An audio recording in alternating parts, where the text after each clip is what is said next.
Right, now that we've covered for loops, while loops, variables and arrays, we're going to see how we can build a little bit of interaction between the user and the server. There's two main ways of doing that: get variables and post variables. And we're going to start in this video looking at get variables, and there'll be a fairly chunky challenge at the end as well. So you may have seen get variables before. Essentially, they're encoded in the URL itself. So for example, if I wanted to put a get variable of name, I'd do it like this. So you may have seen things like this on websites before. It's a question mark, and then you have the name of the variable, which in this case is name, equals, and then the value of the variable. And if you want to have two variables, you separate them with and. So let's say my password is equal to 1234 for some horrendous reason. And we might have a third one of gender is male or something like that. So that's how you put get variables into the URL string. Now, if I load the page like that, you can see for the moment it loads exactly the same. So these get variables are passed to the PHP script, but obviously if you're not doing anything with them, it doesn't affect the website at all. So how do we access these get variables then within our script? It's actually really easy. They are all contained in an array called $_get. That's it. So if we wanted to display the contents of that array, we'd use print_r for human readable, and then the get array. So now let's have a look. There we go. So you can see we've got the name is Rob, password 1234, and gender is male. And of course, if you want to get any of those particular variables, then you would just find it in the normal way. So you access the get array and then choose which one you want. So gender, for example, that will display that particular value. All right, so we know now how to access some variables from our browser in our server script, but how do we get them there in the first place? Well, one way would be to have a link which contained those values in them, but a more common way is to use a form. And this is now the first time that we're going to be using a form with server-side processing, which is pretty cool. So let's create a little form. We'll have a very simple question: what's your name? And then we'll create our form in the usual way. Notice I'm doing all my HTML outside of my PHP script there, so it's not going to break my PHP. And then we'll have an input with a name of name and a type of text. And then we'll have our submit button, so input with a type of submit and a value equals, let's have a go. And that's it. So now I'll get rid of gender. Let's see what happens. So first off, I'm going to get rid of all of these get variables because we don't need them anymore. And then when we load that, we'll see the form. There it is. Notice we've got an empty array because there are no get variables at the top there. But if I now put Rob into the form and click go, you can see that that is put immediately at the top there. So if we wanted to say hello to whoever the user is, we might do something like, hi there, and then we access the get array and then name, and then pop a exclamation mark on the end there. Let's get rid of the print to avoid any confusion, and then let's pretend I'm someone else. I'm Kirsten. We get hi there, Kirsten. Excellent. So this is some genuine interaction that we're getting now between the user and the server script. So we're going to use that in a fairly big challenge, which will also use some loops and if statements. and we're going to make a very simple page called Is It Prime? Now, if you've done one of my app development courses, you will have done this before, so it should be pretty straightforward, but you won't have done it in PHP before. So first off, a prime number, if you don't remember from school, is a number that has no factors other than 1 and itself. So for example, 5 is prime because no number goes into it other than 1 and 5. 6 is not prime because 2 and 3 go into it. So what we want to do is we want the user to be able to enter any number into the box and for the PHP to process that number and tell us whether or not it is prime. Simple as that. You might need to do a little bit of paper and pen preparation for this one just to think through the problem because it's a little bit more subtle than we're used to. And you'll also need to find a way of working out whether a number goes into another number or not. And I'm sure you'll be able to do that with a quick Google. So best of luck. Off you go.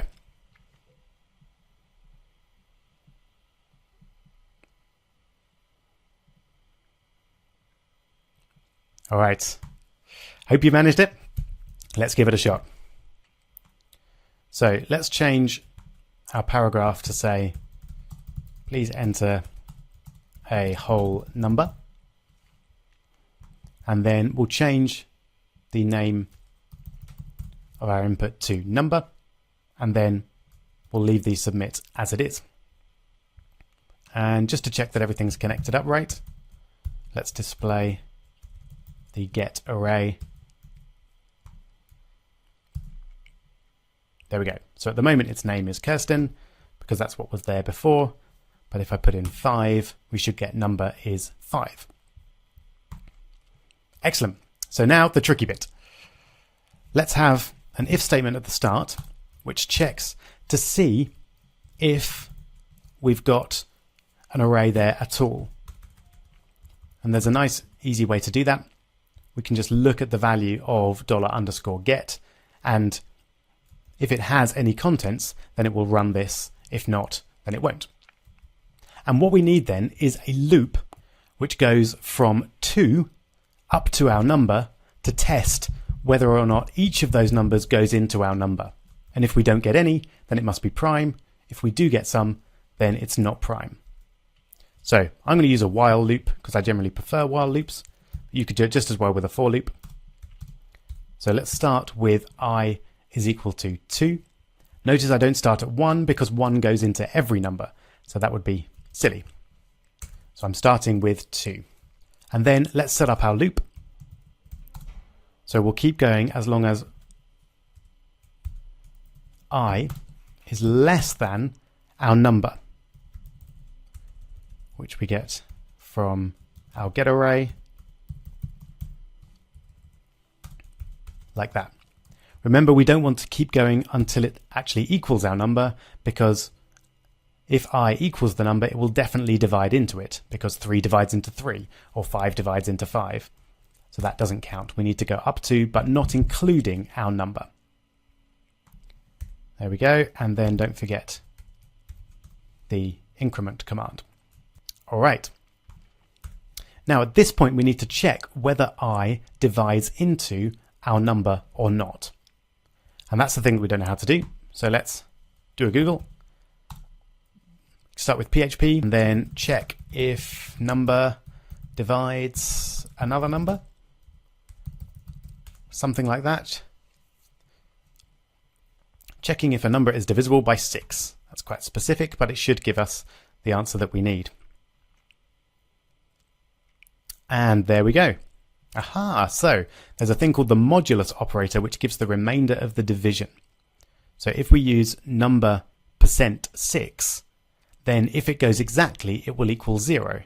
If it doesn't, then it won't. So that's perfect. Okay, so let's use that. If our number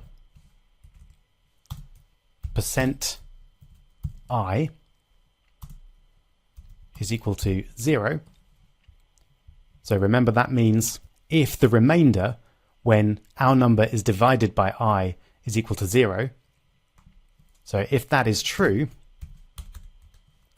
then that means that the number is not prime.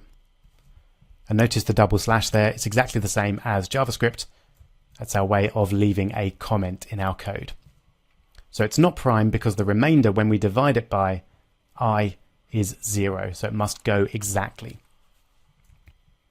Now we don't need an else there, because just because it doesn't divide it doesn't mean that it is prime necessarily. It has to be not divided by all the numbers for it to be prime. So the way I'm going to deal with that is I'm going to have a variable called isPrime, and initially we'll set that to true, and then if we get a number that divides into it, then we'll set isPrime to false. There we go. So I hope that makes sense. Feel free to go back and listen to that explanation again if you weren't entirely clear, because it's quite subtle. But essentially we're going from 2 all the way up to 1 less than our number, and we're checking whether each of those numbers divides into our number, and if they do, then we're setting isPrime to false. Alright, so once we've done that, isPrime will either be true or false. So we can check to see if isPrime, and we could do that, check whether it's equal to true, but it's slightly more elegant to just look at isPrime, because isPrime is a Boolean. It's either true or false itself anyway, so we don't need to check whether it's equal to true explicitly. Then we'll say, put a paragraph tag, and I is a prime number.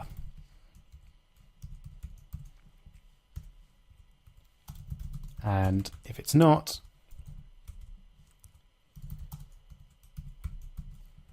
we'll say it's not prime.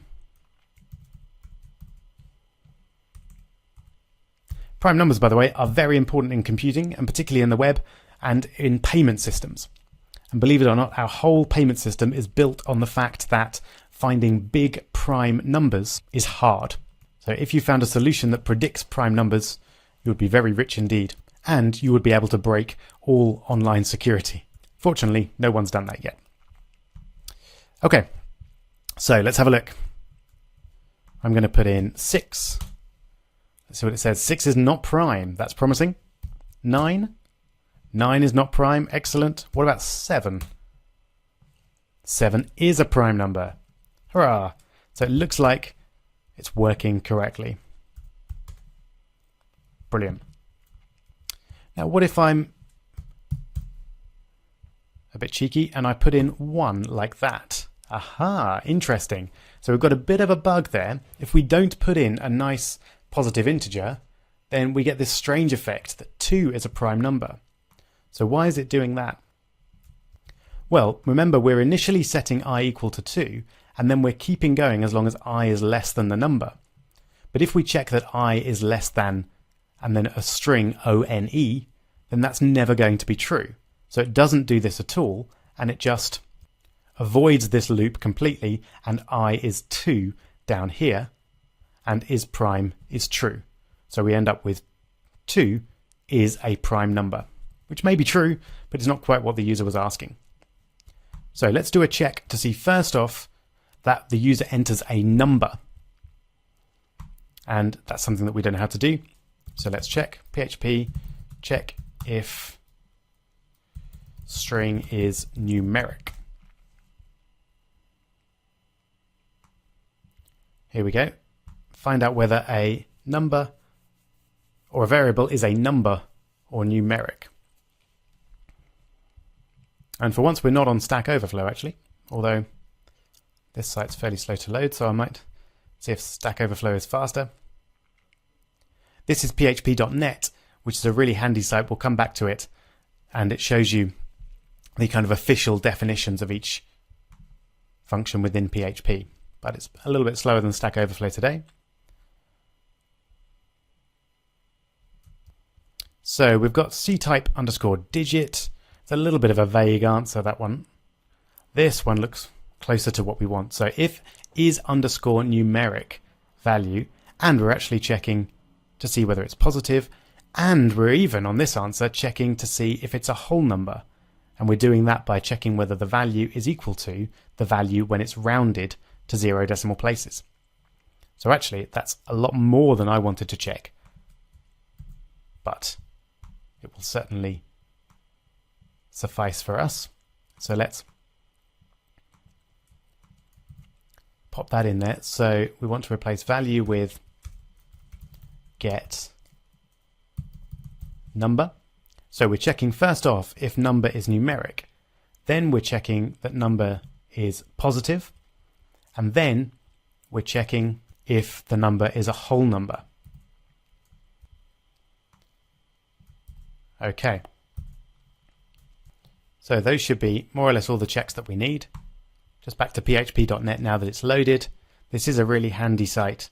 I particularly like the examples here. They make it really clear how each function works. Okay, so back to us. If we now save that and do our search for 1 again. Okay, so it's done the check and it hasn't returned anything.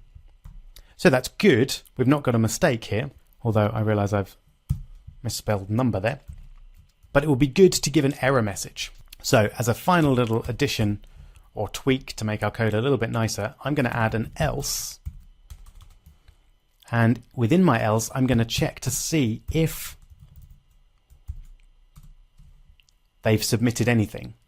So if we get to here, that means user has submitted something which is not a positive whole number. So at this point, we should say, please enter a positive whole number. And that's just a bit more elegant than not giving a message at all, except I've forgotten to do something. Yep. Semicolon. There we go. So now we've got a nice error. Please enter a positive whole number. And if we did that with 76.234 as well, we should get the same message. But if we go back to a whole number, it will tell us whether it's prime or not. Brilliant. So that was a fairly tricky programming challenge. As always, I hope you managed to do at least part of it yourself. And now we're experts with one way to communicate between the user and the server, that is get variables. We're then going to look in the next video at post variables, which is actually a more powerful way to communicate between the user and a server.